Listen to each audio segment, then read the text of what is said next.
પ્રભુના વચનો વાંચીએ અને સાંભળીએ. દાનિયેલનું પુસ્તક અને એનો 7મો અધ્યાય. આપ સર્વ જાણો છો એમ આપણે 1 થી 8 કલમો ગયા વખતે વાંચી હતી અને દાનિયેલને 4 અલગ અલગ જાનવરોના દર્શન થાય છે અને એને સમજવાની કોશિશ કરી હતી. પણ હવે એ દર્શનમાં દાનિયેલને ઈશ્વર સંબંધીનું દર્શન થાય છે. એ આપણે વાંચીશું 9મી કલમથી. જો આપ લોકો બાઇબલ ખોલ્યા હોય તો આપણે ઊભા થઈએ, આપણા બાઇબલ ઊંચા કરીએ અને આપણો કરાર તાજો કરતા બોલીએ, બોલ યહોવા, કેમ કે તારો સેવક સાંભળવાના માટે અને પાડવાના માટે તૈયાર છે. આમેન. 9મી કલમથી હું વાંચીશ. ક્યાં અટકીશ હું જાણતો નથી, પણ વાંચીએ. હું જોયા કરતો હતો એટલામાં રાજ્યાસનો ગોઠવવામાં આવ્યા અને એક વયોવૃદ્ધ પુરુષ બિરાજમાન થયો અને તેનો પોશાક બરફના જેવો શ્વેત અને તેના માથાના વાળ ચોખ્ખા ઊનના જેવા હતા અને તેનું રાજ્યાસન અગ્નિની જ્વાળારૂપ હતું અને તેના પૈડા ધગધગતા અંગારારૂપ હતા. અગ્નિની જ્વાળા તેની આગળથી નીકળીને ધસી જતી હતી અને હજારો હજાર તેની સેવા કરતા હતા અને લાખો લાખ તેની સમક્ષ ઉભા રહેલા હતા. અને ન્યાય સભા ભરાઈ હતી અને પુસ્તકો ઉઘાડવામાં આવ્યા.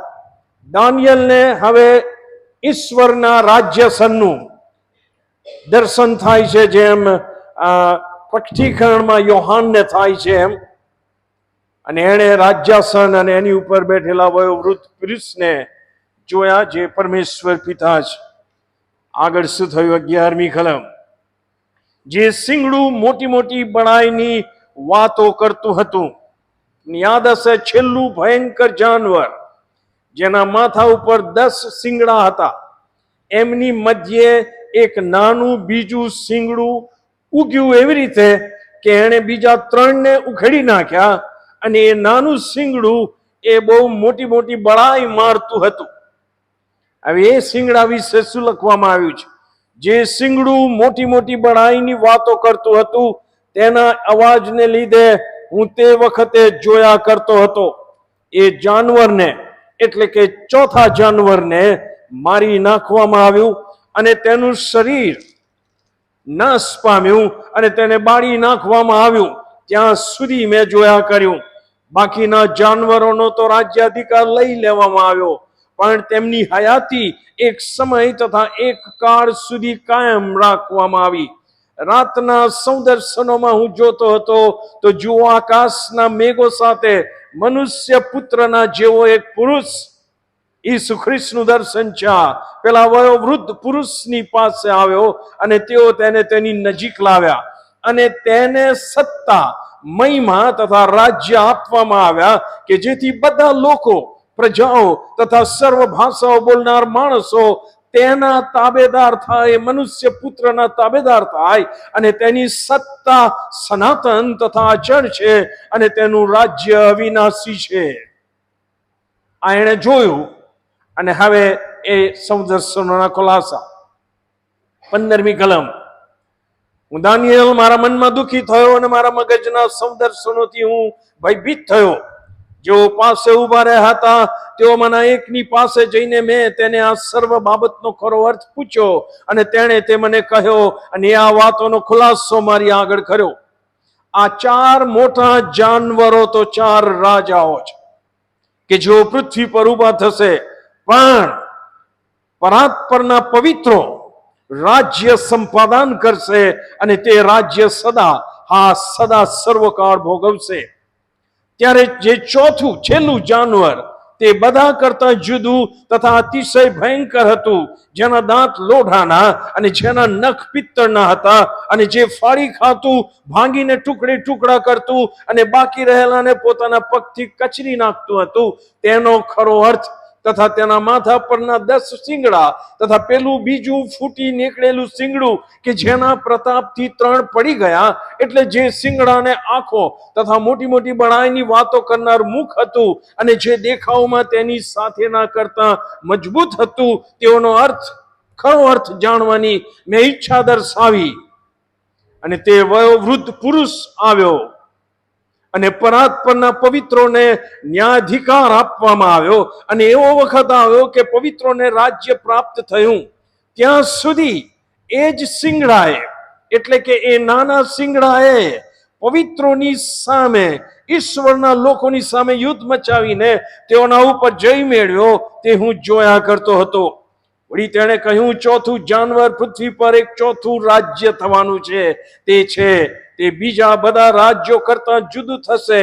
તે આખી પૃથ્વીને ફાડી ખાશે અને તેને કચરી નાખશે અને તેને ભાંગીને ટુકડે ટુકડા કરશે. પેલા 10 સિંગડા, આ રાજ્યમાંથી 10 રાજાઓ ઉત્પન્ન થશે તે છે, અને તેમના પછી બીજો એક ઉત્પન્ન થશે. તે આગલાઓના કરતા જુદો થશે અને 3 રાજાઓને તાબે કરશે. પ્રકટીકરણમાં લખ્યું છે કે આ એક નાના સિંગડાને આ બીજા રાજાઓ તમામ અધિકાર આપી દેશે. એને જે કરવું એ કરે. તે પરાત પરની વિરુદ્ધ મોટી મોટી વાતો બોલશે અને પરાત પરના પવિત્રોને કાયર કરશે, અને તે ધાર્મિક ઉત્સવોના દિવસોને તથા નિયમને ફેરવી નાખવાનો વિચાર કરશે. તેઓ કાળ તથા કાળો તથા અડધા કાળ સુધી તેના હાથમાં આપવામાં આવશે, પણ ન્યાય સભા ભરાશે અને તેનું રાજ્ય છીનવી લેવામાં આવશે, અને અંતે તેની પાયમાલી તથા વિનાશ થશે. અને રાજ્ય તથા સત્તા અને આખા આકાશ નીચેના રાજ્યોનું મહત્વ પરાત પરના પવિત્રોની પ્રજાને આપવામાં આવશે, અને તેનું રાજ્ય સદા ટકનારું રાજ્ય છે, અને સર્વ રાજ્યો તેની તાબેદારી કરશે તથા તેની આજ્ઞાને આધીન રહેશે. અને આ પ્રમાણે એ વાતની સમાપ્તિ છે. મારા દાનિયેલના વિચારોથી મને બહુ ગભરાટ થયો અને મારું મોં ઉતરી ગયું, પણ મેં આ વાત મારા મનમાં રાખી. અને આપણે બોલીએ આમેન અને બેસીએ. આમેન. બેસો. Thank you.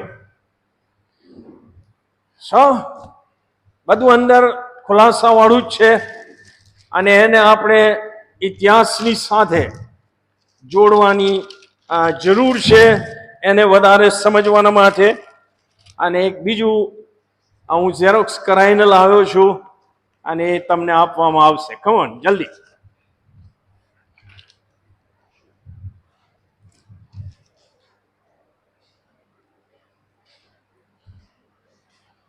જે અગાઉ મેં આપેલું ઝેરોક્સ છપાવ્યું એ રાખજો. એને પણ વધારે સમજ આપે એવું આ છે.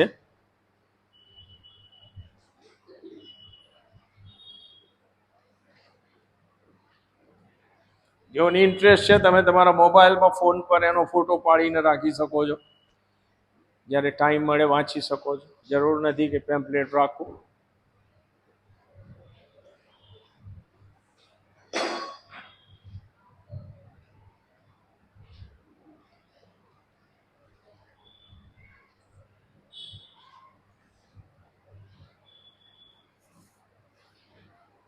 બેટા એક જણ નીચે આવીને લઈ જાઓ.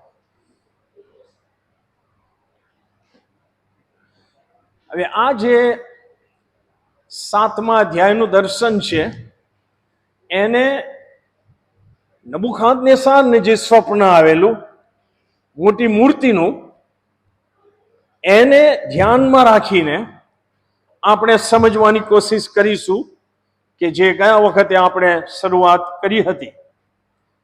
ત્યાં આગળ નબુખાદનેસાર રાજાને એક બહુ મોટી મૂર્તિ દેખાય છે, જેનું માથું સોનાનું છે, જેના છાતીનો ભાગ અને 2 હાથ એ સિલ્વરના છે, જેનો કમરથી નીચેનો જાંઘ સુધીનો ભાગ એ બ્રોન્ઝ છે, પિત્તળનો છે. ત્યાર પછી 2 પગ એ લોખંડના છે, અને જે પંજા છે પગના એ મિક્સ છે, માટી અને લોખંડના. યસોનો. અને ત્યાં આગળ પણ આપણે જોયું હતું કે એ રાજ્યોની વાત કરે છે, સામ્રાજ્યોની વાત કરે છે, હા કે ના?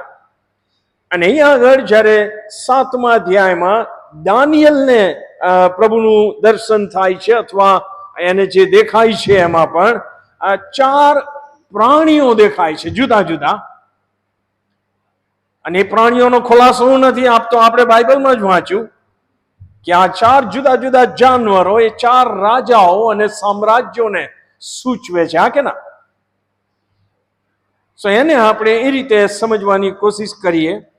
હવે તમે પેમ્પલેટમાં જોઈ શકો છો. પહેલો જે હું દાનિયેલ 2 જે છે અને દાનિયેલ 7 છે, બેને ભેગું કરીશ. નબુકદનેસ્સારને સોનાનું માથું દેખાયું, દાનિયેલને પાંખોધારી સિંહ દેખાયો, અને આપણે શીખ્યા એમ એ ખાલદીઓનું બાબેલનું સામ્રાજ્ય છે. હા કે ના? બહુ પાવરફુલ સામ્રાજ્ય હતું, જે 605 શરૂ થયું. અને આ જે સામ્રાજ્યો છે, હું ફરીથી યાદ કરાવું કે આ એમનો ટોટલ ઇતિહાસ નથી. આ યરુશલેમ અને યહૂદાની સાથે એમણે જે વ્યવહાર કર્યો આ સામ્રાજ્યોએ, એના અનુસંધાનમાં છે. અને તેથી એ જ્યારથી શરૂ થયું ત્યારથી આપણે આ ઇતિહાસનો વર્ષ જોઈએ છે. 605 થી 539 બિફોર ક્રાઇસ્ટ સુધી. અને આપણે વાંચ્યું દાનિયેલના પુસ્તકના 5મા અધ્યાયમાં કે ખાલદીઓનો છેલ્લો રાજા એ બેલશાસાર થઈ ગયો, કે જેને એ જ રાત્રે મારી નાખવામાં આવ્યો, અને એની જગ્યાએ માદીઓનો રાજા દારિયાવેશ જેને કહેવાય એ આવે છે. રાઈટ? સો પાંખોધારી સિંહ અને સોનાનું માથું, ખાલદીઓનો રાજા, એ બીજું સામ્રાજ્ય. દાનિયેલ જુએ છે રીંછ જેના મોંમાં 3 પાંસળીઓ, અને એ રીંછનો એક પંજો ઊંચો છે. નબુકદનેસ્સાર જુએ છે કે છાતી અને 2 હાથ ચાંદીના, અને માદી અને ઈરાનીઓનું સામ્રાજ્ય છે કે જે 539 BC શરૂ થયું અને 332 એ પૂરું થયું. કારણ કે જે આ લોકોને હરાવનાર હતો એલેક્ઝાન્ડર ધી ગ્રેટ, ગ્રીક રાજા હતો. ત્રીજું સામ્રાજ્ય દાનિયેલ જે જુએ છે 4 પાંખો અને 4 માથાધારી ચિત્તો. યસ ઓર નો? નબુકદનેસ્સાર જે જોવે છે એ મૂર્તિનો પેટ અને જાંઘ ભાગ પિત્તળના, અને એ ગ્રીક સામ્રાજ્ય સૂચવે છે. ઐતિહાસિક દ્રષ્ટિએ એ 331 થી 168 ઈસવીસન પૂર્વે શરૂ થયું અને પૂરું પણ થયું. અને એનો પાવરફુલ જે એમ્પરર થઈ ગયો, એનો પાવરફુલ જે સમ્રાટ થઈ ગયો એ એલેક્ઝાન્ડર ધી ગ્રેટ છે, કે જે 11 જૂન 323 BC મરણ પામ્યો. અને એના મરણ પછી એને કોઈ વારસદાર હતું નહીં, એટલે એના 4 જે જનરલો હતા પાવરફુલ, એનું સામ્રાજ્ય 4 જનરલોએ વહેંચી લીધું. અને એમાં છેવટે 2 જનરલો બહુ પાવરફુલ બન્યા. એક છે પોલેમિક કિંગડમ ઇન ઇજિપ્ત તરફનું આખું એને સર કર્યું, અને બીજું છે સેલ્યુસિડ એમ્પાયર, કે જે સિરિયા તરફનું આખું એને એમ્પાયર સર કર્યું. હવે એ વખતે આ લોકોનું વર્ચસ્વ યહૂદા અને યરુશલેમ પર હતું. પણ યહૂદા અને યરુશલેમના લોકો શું કરે?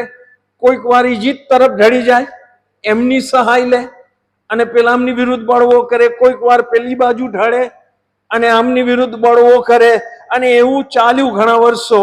અને છેવટે ત્યાં લખ્યું છે એમ ઈસવીસન પૂર્વે 200 આ જે સિરિયા સેલ્યુસિડ એમ્પાયર હતું, એણે ધ લેન્ડ ઓફ ઇઝરાયલને કોન્કર કરી લીધી, જીતી લીધી.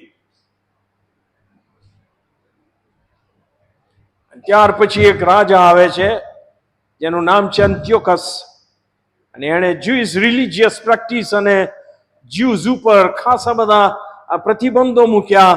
અને આ યહૂદી લોકોએ એનો જબરજસ્ત વિરોધ કર્યો, પાવરફુલ વિરોધ કર્યો, અને એ લોકો એમાં સફળ થાય છે. હવે ધ્યાનથી જોજો. અને તેથી ઈસવીસન પૂર્વે 167 થી ઈસવીસન પૂર્વે 63 સુધી હેઝમોનિયન ડાયનેસ્ટી આ લોકોની ઉપર રાજ કરતી હતી. એટલે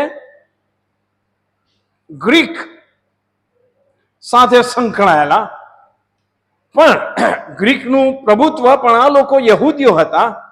અને જ્યારે યહૂદીઓએ બળવો કર્યો અને એમાં જીત્યા, ત્યારે એક આ નાનું લગભગ 100 વર્ષ જેટલું ચાલે એટલું નાનું રાજ્ય યહૂદીઓ પાસે હતું. પહેલા જેવું નહીં, થોડું ઘણું રાજ્ય. અને 63 BC સુધી ચાલ્યું. અને 63 BC માં રોમન સામ્રાજ્યએ ફરીથી નહીં, પ્રથમવાર તમામને હરાઈને યહૂદા અને યરુશલેમને પોતાના અધિકારમાં લે છે. અને તેથી ચોથું સામ્રાજ્ય દાનિયેલ જુએ છે 10 શિંગડાવાળું, લોઢાના દાંતવાળું, ભયંકર મજબૂત અને અતિશય બળવાન જાનવર. આ બાજુ નબુકદનેસ્સાર જે જુએ છે મૂર્તિના 2 પગ જે લોઢાના હતા, કે જેને આપણે રોમન સામ્રાજ્ય તરીકે જોયું હતું. ઈસવીસન પૂર્વે 63 જનરલ પોમ્પીએ યરુશલેમને સંપૂર્ણપણે પોતાના તાબામાં લઈ લીધું.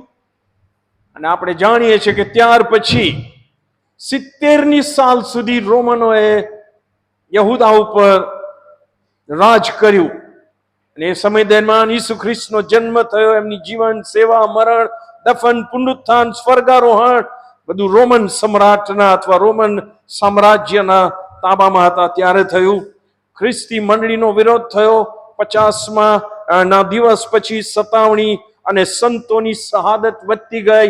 રોમન નીરો બાદશાહ એને હાહાકાર મચાવી લીધેલો. યહૂદીઓ અને ક્રિશ્ચિયનોને જોવે ત્યાં મારી નાખતો, ભયંકર.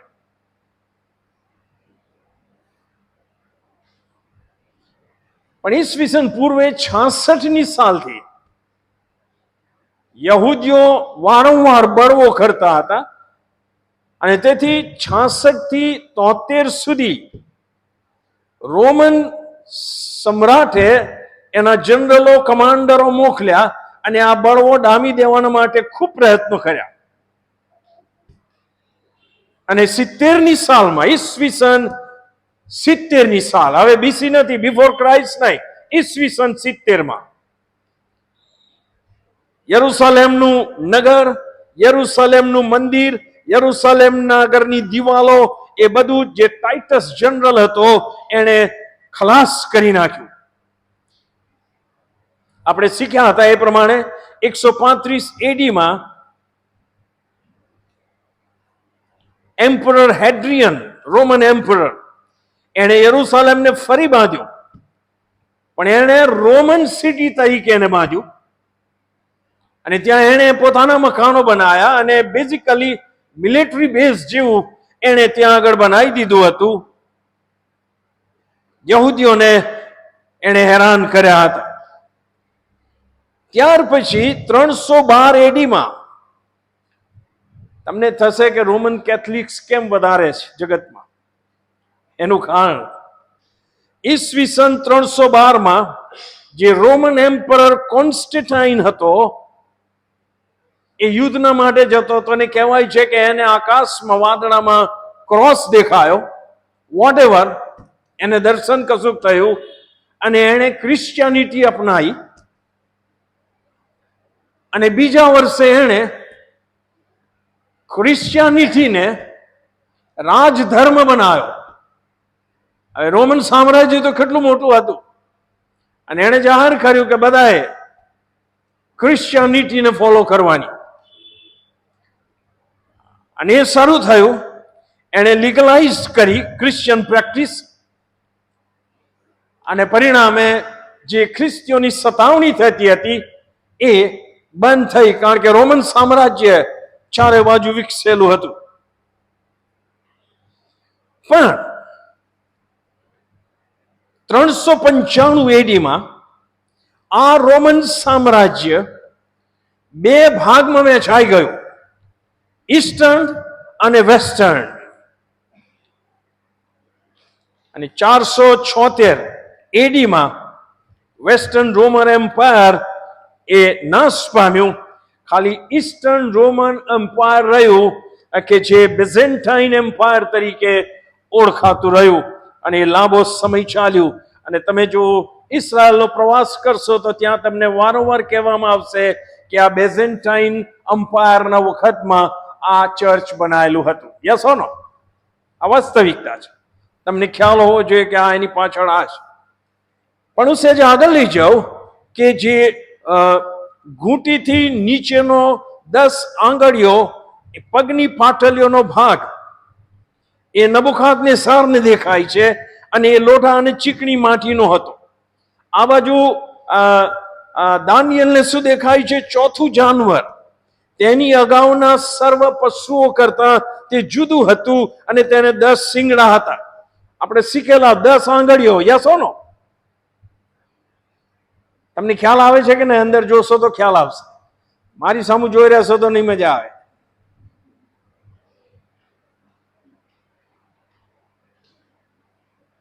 અને અહીંયા આગળ એ છેલ્લા જાનવરને 10 શિંગડા, યસ ઓર નો? સો 10 નો આંકડો જાય છે. તેઓમાંથી એક બીજું નાનું પ્રતાપી શિંગડું 3 શિંગડાને ઉખેડીને ફૂટી નીકળ્યું, અને તેમાં માણસોની આંખો જેવી આંખો તથા બળાઈની વાતો કરનારું મુખ હતું. આ એન્ટી ક્રાઇસ્ટનું વર્ણન છે. ધ્યાનથી સાંભળો. બળાઈની વાતો કરનાર જે શિંગડું દર્શનમાં દેખાયું દાનિયેલને, એ ખ્રિસ્ત વિરોધી જે છેલ્લે આવશે એનું વર્ણન છે. તમે કહેશો કે ત્યાર પછી શું થયું યરુશલેમનું? તો તમે જો વાંચો આગળ, તો ઈસવીસન 638 થી 1099 સુધી ઇસ્લામ, ધી આરબ કેલિફેટ પીરિયડ શરૂ થયો મુસલમાનોનો. અને ઈસવીસન 638 એ લોકોએ, મુસ્લિમ લોકોએ ત્યાં આગળ કબજો મેળવ્યો, ઇજિપ્ત, સિરિયા અને મેસોપોટેમિયાએ. અને ત્યાં એ લોકોએ, તમે ટેમ્પલ માઉન્ટ ઉપર જોશો, અલ અસ્કા મસ્જિદ બાંધવામાં આવી સૌથી પહેલા, યસ ઓર નો? અને એની સામે ધ ડોમ ઓફ ધ રોક એને બાંધવામાં આવ્યો, કે જ્યાં યહૂદીઓ, જ્યાં ઇબ્રાહીમે ઈસાકનું બલિદાન આપેલું, અને જ્યાં સુલેમાન રાજાએ મંદિર બંધાયેલું, એ જગ્યાએ આ લોકોએ the dome of the rock, it's not a mosque, એ મસ્જિદ નથી, પણ એ લોકો એવું માને છે કે અહીંયા આગળથી મોહમ્મદનો સ્વર્ગવાસ થયેલો અથવા સ્વર્ગારોહણ થયેલું, યસ ઓર નો? તો તમે હવે કન્ફ્લિક્ટ જોશો યહૂદીઓ, ક્રિશ્ચિયનો અને મુસ્લિમોની વચ્ચે. So the dome of the rock અને ટેમ્પલ માઉન્ટ છે, એ બહુ અગત્યની જગ્યા છે, જ્યાં સુધી આ 3 ધાર્મિક પંથોને લાગે વળગે ત્યાં સુધી, યસ ઓર નો? એનીવે આ જાણવું જરૂરી છે ક્રિશ્ચિયન તરીકે. ત્યાર પછી જે યુરોપના પાવરફુલ ક્રિશ્ચિયનો હતા, મેં કીધું એમ રોમન કેથોલિક્સ વગેરે, રાઈટ? પોપ, એ લોકોને એમ લાગ્યું કે વેલ, ક્રિશ્ચિયાનિટી ખતરે મેં હૈ. કેમ? કારણ કે મુસ્લિમો ડોમ ઓફ ધી રોક અને એની ઉપર રાજ કરે છે વગેરે, તો આપણે કંઈક કરવું જોઈએ. સો ક્રુઝેડર્સ ચાલુ થયા, સોલ્જર્સ, અને એ લોકોએ હલ્લા કર્યા. એ વાંચવા જેવો છે ઇતિહાસ, સાહેબ. સો વારંવાર ક્રિશ્ચિયન્સ અને મુસ્લિમ્સ વચ્ચે બહુ ભયંકર યુદ્ધ થયા, પણ છેવટે એમાં મુસ્લિમો જીતે છે. પણ આ જે ક્રુઝેડર્સ છે 100 વર્ષ સુધી પ્રયત્નો કરે છે. અને ત્યાર પછી તમે પાછળ ફેરવશો પાનું, તો 1517 થી 1917 સુધી ઓટોમેન એટલે ટર્કિશ એમ્પાયર આ લોકો ઉપર અધિકાર મેળવે છે. અને એનો લીડર હતો Osama, I believe that name. અને એના રૂલરનું નામ હતું સુલેમાન, જેણે વોલ બનાવી છે જબરજસ્ત ચારે બાજુ. પણ આ એમ્પાયર બહુ ચાલ્યું નહીં ઓટોમેનનું, કારણ કે વર્લ્ડ વોર, પહેલું વિશ્વ યુદ્ધ થયું. મેં તમને તારીખો આપી હતી, જુલાઈ 28, 1914 થી નવેમ્બર 11, 1918 સુધી પહેલું વિશ્વ યુદ્ધ થયું. તમારે એ પણ જાણવું જોઈએ કે શું હતું એ વિશ્વ યુદ્ધમાં. It was a global conflict power માટે. સો એક તરફ ફ્રાન્સ, બ્રિટન અને પછી યુનાઇટેડ સ્ટેટ્સ ઓફ અમેરિકા, આ મેઇન લોકો છે, મેઇન દેશો છે કે જે લડી રહ્યા છે યુરોપિયન સેન્ટ્રલ પાવર્સની સામે, કે જેમાં મુખ્ય છે જર્મની, ઓસ્ટ્રિયા, હંગેરી અને ધી ઓટોમન એમ્પાયર, જે આની ઉપર અધિકાર કરતું હતું. યસ ઓર નો? અને છેવટે એ લોકોની હાર થાય છે અને આ બાજુ જે બ્રિટિશરો, ફ્રાન્સ, બ્રિટિશ, અમેરિકા, એ લોકો જીતે છે. અને પરિણામે આજે યરુશલેમ, યહૂદાનો જે આખો પ્રદેશ છે એ બ્રિટિશ લોકોના હાથમાં આવ્યો. એમને કહ્યું કે તમે ટેક કેર કરો આની. અને આ ઓટોમન વાળા જે મુસલમાનો હતા એ માથાકૂટો કર્યા જ કરતા હતા. એટલે એ જે આખી બાબત છે એ બ્રિટિશ એમ્પાયર અથવા બ્રિટિશ મેન્ડેટ પાસે ગઈ 1917 થી 1948 સુધી. પણ બ્રિટિશરો કંટાળ્યા હતા આ આખા પ્રદેશનું ધ્યાન રાખવામાં, કારણ કે એમના ત્યાં અંદરો અંદર બહુ સિવિલ વોર જેવી માથાકૂટોને એવું ઊભું થયેલું. એટલે છેવટે એ લોકોએ એ વખતે યુનો પહેલા જે સંગઠન હતું એમાં રિક્વેસ્ટ કરી, અને પછી યુનોમાં રિક્વેસ્ટ કરી કે ભાઈ હવે અમે કંટાળ્યા છે, તમે જે થાય એ કરો, પણ અમારું રેકમેન્ડેશન છે કે યહૂદીઓને એમનો દેશ મળવો જોઈએ આ જગ્યાએ. આવું રેકમેન્ડેશન એમણે કર્યું. અને એ રેકમેન્ડેશન પ્રમાણે આપણે જાણીએ છીએ એ પ્રમાણે 14 મે 1948, ઓલમોસ્ટ 2000 વર્ષ પછી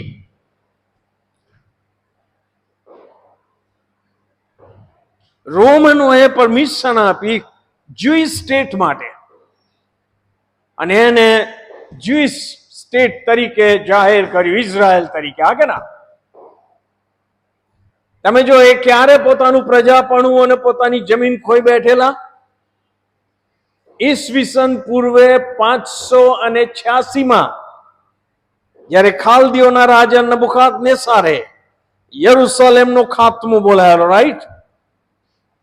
સો 586 વર્ષ એ વત્તા તમે 1948 એમાં ઉમેરો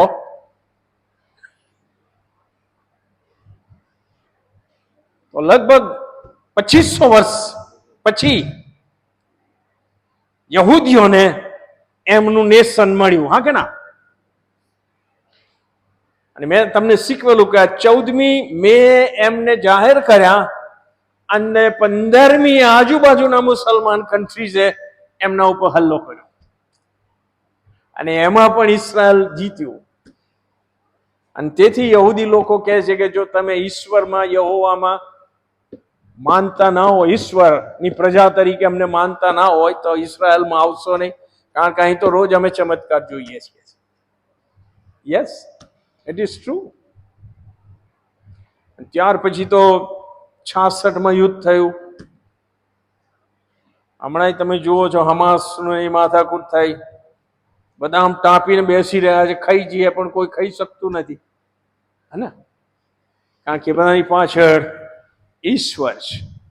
સો આ મેં તમને જે ખ્યાલ આપ્યો એ એટલા માટે આપ્યો કે જે 4 સામ્રાજ્યોની વાત કરી હતી. કયું? પહેલું ખાલદીઓનું, બીજું માદી અને ઈરાનીઓનું, ત્રીજું ગ્રીકનું, અને ચોથું રોમન સામ્રાજ્ય. આ બધા જ જતા રહ્યા, પણ વિદેશીઓ હજી ઇઝરાયલ પર, યરુશલેમ પર હલ્લા બોલ કરે છે. હા કે ના?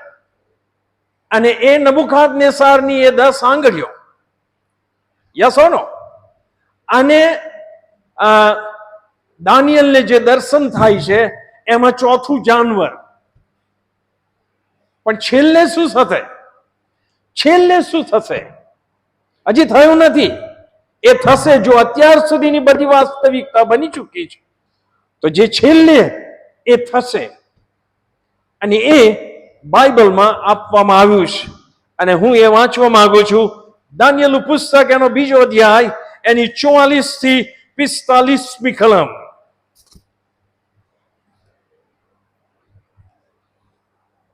દાનિયેલ 2:44 થી 45.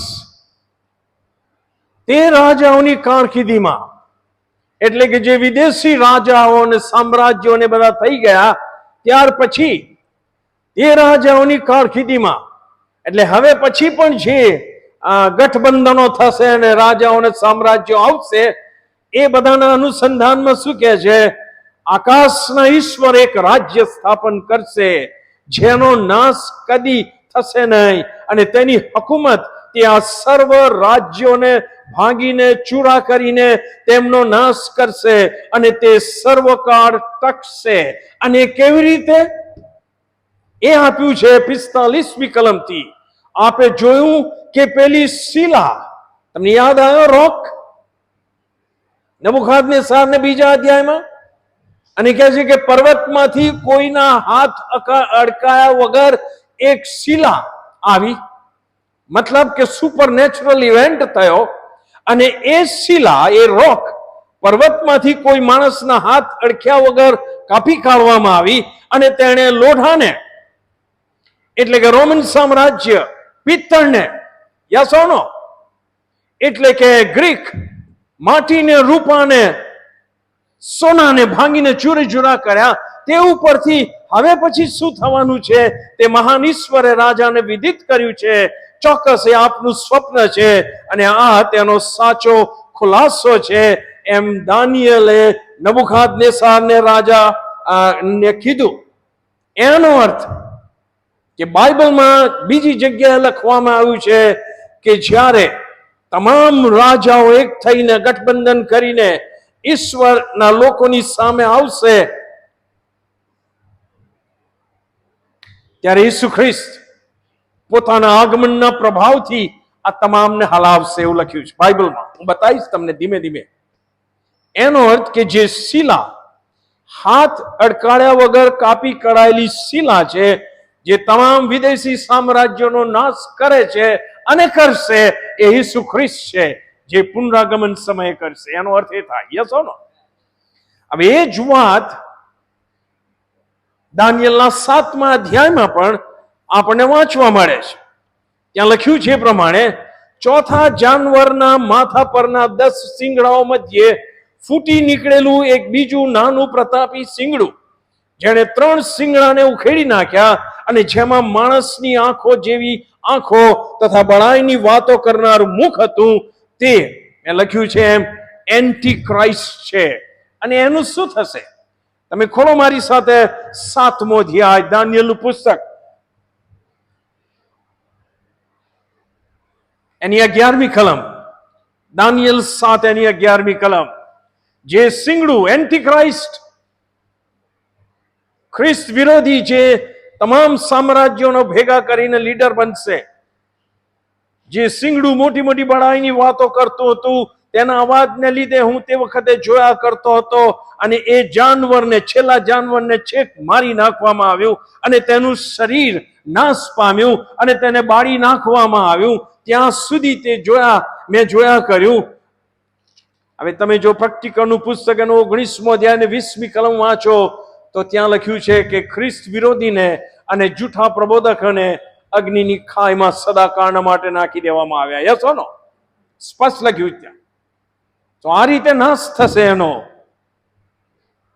પણ આગળ તમે વાંચો 7મો અધ્યાય 23 થી 27મી કલમ, ત્યાં વધારે સ્પષ્ટ લખવામાં આવ્યું છે. વળી તેણે કહ્યું, ચોથું જાનવર પૃથ્વી પર એક ચોથું રાજ્ય થવાનું છે. થશે, થયું અને થશે. યસ ઓર નો? સંગઠનો તે બીજા બધા રાજ્યો કરતા જુદું થશે. તે આખી પૃથ્વીને ફાડી નાખશે, તેને કચરી નાખશે, અને તેને ભાગીને ટુકડા કરશે. પેલા 10 શિંગડા, આ રાજ્યમાંથી 10 રાજાઓ ઉત્પન્ન થશે. કેવી રીતે આ 10 રાજાઓ પૃથ્વીના ભેગા થશે આપણે જાણતા નથી, પણ કંઈક થશે. તે આગલાઓના કરતા જુદો થશે. સોરી, પેલા 10 શિંગડા રાજ્યમાંથી 10 રાજાઓ ઉત્પન્ન થશે. તે આગલાઓના કરતા જુદો થશે અને 3 રાજાઓને તાબે કરશે. તે પરાત્પરની વિરુદ્ધ. બોલો, એન્ટી ક્રાઇસ્ટની ખાસિયતો આપણે જ્યારે શીખીશું ત્યારે તમને ખ્યાલ આવશે કે મોટી મોટી બળાઈઓ મારશે, એ ઈશ્વર વિરુદ્ધ જાત જાતની ભયંકર વાતો કરશે, એ ઈશ્વરના લોકો પવિત્રોની માટે બહુ ભયંકર પરિસ્થિતિ ઊભી કરશે. એ જ લખ્યું છે. તે પરાત્પરની વિરુદ્ધ મોટી મોટી વાતો બોલશે અને પરાત્પરના પવિત્રોને કાયર કરશે અને તે ધાર્મિક ઉત્સવોના દિવસોને, આ એક બહુ મોટું રહસ્ય છે, જેને 7 years of great tribulation કહેવામાં આવે છે. અને છેલ્લા 3.5 વર્ષમાં આ એન્ટી ક્રાઇસ્ટ એ બંધાયેલા મંદિરમાં યરુશલેમમાં જબરજસ્ત રિસ્ટ્રિક્શન લાવશે. એનો અર્થ થાય છે. તથા નિયમને અને તે ધાર્મિક ઉત્સવોના દિવસોને તથા નિયમને ફેરવી નાખવાનો વિચાર કરશે. તે કાળ તથા કાળો તથા અડધા કાળ, એટલે કે એક કાળો એટલે 2 અને અડધું એટલે 3.5 વર્ષ. આ મોટા ભાગના સ્કોલરો છે, મારા કરતા અનેક ગણો અભ્યાસ કર્યો છે, એમણે શોધી કાઢ્યું છે. એ તેના હાથમાં આપવામાં આવશે. પણ છેવટે શું થશે? પણ ન્યાય સભા ભરાશે અને તેનું રાજ્ય છીનવી લેવામાં આવશે અને અંતે તેની પાયમાલી તથા વિનાશ થશે અને રાજ્ય તથા સત્તા અને આખા આકાશ નીચેના રાજ્યોનું મહત્વ પરાત્પરના પવિત્રોની પ્રજાને આપવામાં આવશે અને તેનું રાજ્ય સદા ટકનારું રાજ્ય છે અને સર્વ રાજ્યો તેની તાબેદારી કરશે તથા તેની આજ્ઞાને આધીન રહેશે. જસ્ટ સ્પષ્ટીકરણ 19 ખોલો તમે.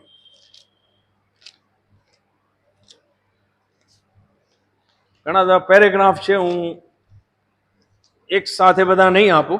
થેન્ક યુ બધા.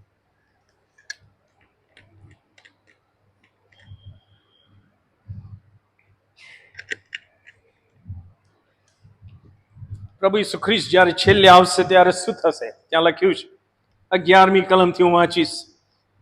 પછી મેં આકાશ ઉઘડેલું જોયું, તો જુઓ એક શ્વેત ઘોડો અને તેના પર એક જણ બેઠેલો છે. આ શિલા, આ રોક, તેમનું નામ વિશ્વાસુ તથા સાચા છે. તે પ્રમાણિકપણે ન્યાય તથા લડાઈ કરે છે. તેમની આંખો અગ્નિની જ્વાળા જેવી છે. તમે દાનિયેલમાં વાંચ્યું, જે વર્ણન કર્યું છે, રાઈટ? વયોવૃદ્ધ, અને તેમના માથા પર ઘણા મુગટ છે. તેના પર એવું નામ લખેલું છે કે જે તેમના સિવાય બીજું કોઈ જાણતું નથી. તેમણે રક્તથી છંટાયેલો જબ્બો પહેરેલો છે અને તેમનું નામ ઈશ્વરનો શબ્દ છે. રક્તથી છંટાયેલો જબ્બો ઈસુ ખ્રિસ્તનો છે. યસોનો એનું નામ છે ઈશ્વરનો શબ્દ. આદિ એ શબ્દ હતો અને શબ્દ દેવની સંગાથે હતો અને શબ્દ દેવ હતો અને શબ્દ સદે થઈને આપણામાં વસ્યો. આકાશમાંના સૈન્યો શ્વેત ઘોડા પર, આ સેકન્ડ કમિંગ ઓફ જીસસ, સવાર થઈને ઉજળા તથા શુદ્ધ બારીક શણના વસ્ત્રો પહેરીને તેમની પાછળ ચાલ્યા. તેમના મોંમાંથી તહારવાળી તલવાર નીકળે છે કે તે વડે તે વિદેશીઓને મારે અને તે લોડાના દંડથી તેઓના પર અધિકાર ચલાવશે અને સર્વશક્તિમાન ઈશ્વરના સખત કોપનો દ્રાક્ષારસ કુંડ તે ખૂંદે છે અને તેમના જબ્બા પર, તેમની જાંઘ પર રાજાઓના રાજા તથા પ્રભુઓના પ્રભુ એવું નામ લખેલું છે. પછી મેં એક દૂતને સૂર્યમાં ઉભો રહેલો જોયો. તેણે અંતરિક્ષમાં ઉડનારા સર્વ પક્ષીઓને મોટે સાદે હાથ મારી, તમે આવો અને ઈશ્વરના મોટા જમણને માટે એકત્ર થાઓ કે તમે રાજાઓનું, આ ધ્યાનથી સાંભળો, રાજાઓનું, સેનાપતિઓનું, શૂરવીરોનું, ઘોડાઓનું અને સવારોનું, સર્વ સ્વતંત્ર તથા દાસોનું, નાના તથા મોટાનું માંસ ખાઓ. આ જે સામ્રાજ્યો આવશે છેલ્લે ભેગા થઈને, એમનું વર્ણન છે કે એમનો નાશ થશે અને આ પક્ષીઓને બોલાવવામાં આવે છે. 19મી કલમ. પછી મેં સ્વાપદ, પૃથ્વીના રાજાઓ તથા તેમના સૈન્યને ઘોડા પર બેઠેલાની સામે, ઘોડા પર કોણ છે? ઈસુ ખ્રિસ્ત, અને તેમની સાથે સૈન્ય છે, સ્વર્ગીય સૈન્ય, તેમની સામે લડવાને એકત્ર થયેલા જોયા. અને શું થાય છે? સ્વાપદ પકડાયું, એન્ટી ક્રાઇસ્ટ, અને તેની સમક્ષ જે જૂઠો પ્રબોધક ચમત્કારો કરે છે, દેખાડીને સ્વાપદની છાપ લેનારાઓને તથા તેની મૂર્તિ પૂજનારાઓને ભમાવ્યા હતા, એને પણ પકડવામાં આવ્યો. એ બંનેને ગંધકથી બળનારી અગ્નિની ખાઈમાં જીવતા જ નાખી દેવામાં આવ્યા. અને જેઓ બાકી રહ્યા તેઓ ઘોડા પર બેઠેલાના મોંમાંથી નીકળતી તરવારથી માર્યા ગયા, અને તેઓના માંસથી સર્વ પક્ષીઓ તૃપ્ત થયા. ખાલી પ્રકટીકરણ વાંચવાથી મેળ નથી ખાતો, એટલે હું દાનિયેલમાં ગયો. અને તમે જુઓ છે કે 1, 2, 3, 4 કડીઓ ભેગી કરીએ તો ઘણી પ્રબોધવાણીઓ જે બની ચૂકી છે આપણા માટે ભૂતકાળ છે, પણ ઘણી ભવિષ્યવાણીઓ હાજી થશે. અને તેથી વિશ્વાસ એ રાખો કે આપણો ઈશ્વર એ સત્ય ઈશ્વર છે, જીવતા ઈશ્વર છે. એમના જેવું બીજું કોઈ છે નહીં. બાઇબલમાં વારંવાર લખ્યું છે, right? Don't question him, don't doubt our God, let him be God.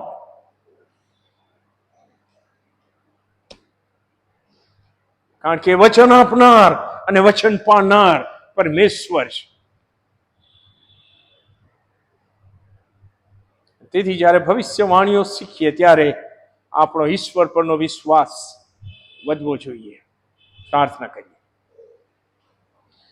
ધન્યવાદ પ્રભુ, તમારા વચનોની સમજ મેળવવામાં તમે અમારા સર્વની મદદ કરી અને અમારા વિશ્વાસને દ્રઢ કર્યો. તેથી પ્રભુ, અમે હવે અમારા પ્રશ્નો તરફ, અમારી પરિસ્થિતિ તરફ, અમારી સમસ્યાઓ તરફ, અમને થતા અન્યાય અને ભ્રષ્ટાચાર તરફ, જગતમાં જે ભૂંડાઈ છે એની તરફ દ્રષ્ટિ કરીને પ્રભુ નિરાશ ના થઈએ એવી તમારી ઈચ્છા છે. તેથી આજે સાંજે ફરીને એકવાર અમે અમારા વિશ્વાસને તમારા તરફ કેન્દ્રિત કરીએ છીએ. તમે વચન આપનાર, વચન પાડનાર પરમેશ્વર છો. પરિસ્થિતિના પ્રભુ તમે છો, સામ્રાજ્યોના પ્રભુ તમે છો. જગતમાં જે કાંઈ બની રહ્યું છે એ તમારી જાણમાં છે જ, અને અમુક બાબતો તમે થવા દો છો, અને અમુક બાબતોમાં તમે તમારી ઈચ્છા પૂરી પણ કરી નાખો છો. તમારા વિશ્વાસમાં દ્રઢ રહેવા માટે આમ સર્વની મદદ કરો, અને અમારા જીવનના છેલ્લા શ્વાસ સુધી તમારા સામર્થ્યમાં, તમારી કૃપામાં અમે અસરકારક સાક્ષી રૂપ જીવતા રહીએ એવી કૃપા માંગતા અમે તમારી આણ સ્વીકારીએ છીએ, અને અમારા પૃથ્વી પરના બાકી રહેલા જીવનને તમારા અધિકાર નીચે મૂકીએ છીએ. ફરીથી મળીએ ત્યાં સુધી ને ત્યાર પછી પણ એ જ કૃપામાં અમને સંભાળજો. અમારી પ્રાર્થના ઈસુ નાઝરીના નામમાં તમે સાંભળો અને માન્ય કરો. Amen, amen. Praise God. 2 વખત જોશથી હાલેલુયા પ્રભુને માન આપીએ આપણે. Ready? Hallelujah, hallelujah. Well, good night and God bless you all. God be with you. Praise Jesus.